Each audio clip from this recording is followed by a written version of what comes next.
வதங்கிட்டு பாருங்க. இப்போ தேவையான அளவு உப்பு சேர்த்துடலாம்.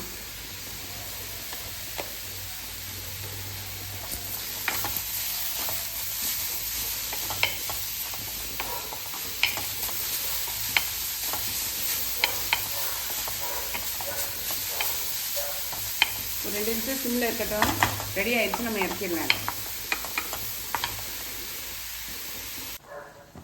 நல்லா சுருண்டை கொதிச்சு கட்டி ஆயிடுச்சு பாருங்க. இப்போ நம்ம கொண்டக்கடலை வேக வச்சோம் இல்லையா, அதை சேர்த்துடலாங்க.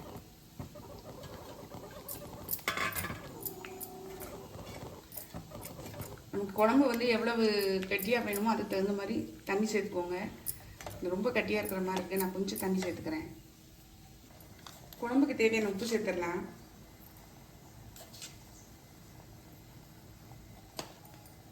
உப்பு காரம் இதெல்லாம் இந்த ஸ்டேஜில் நீங்கள் செக் பண்ணி பார்த்துக்கலாம்.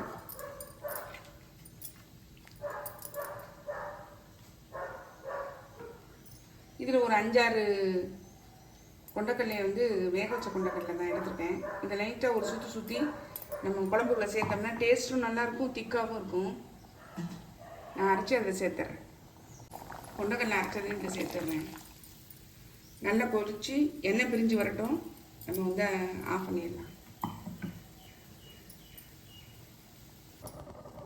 நல்லா எண்ணெய் பிரிஞ்சு வந்துச்சு பாருங்கள். இப்போ கொத்தமல்லி தழை தூவி இதை இறக்கிடலாம். காலையிலைக்கு சப்பாத்தி,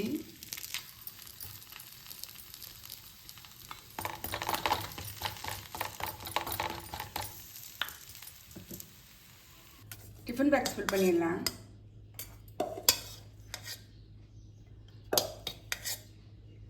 தயிர் சாதத்துக்கு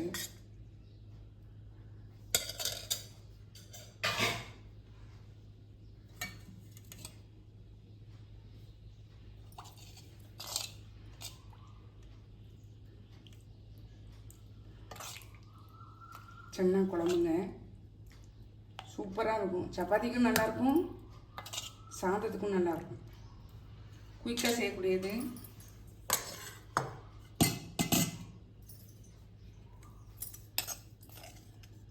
கேரட் பொடி மாஸ்,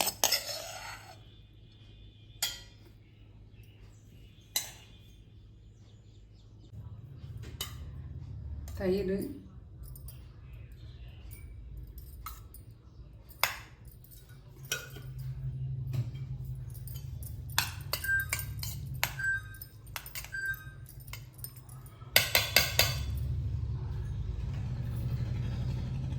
தயிர் தொட்டுக்கிறதுக்கு மாங்காய் ஊறுகாய்,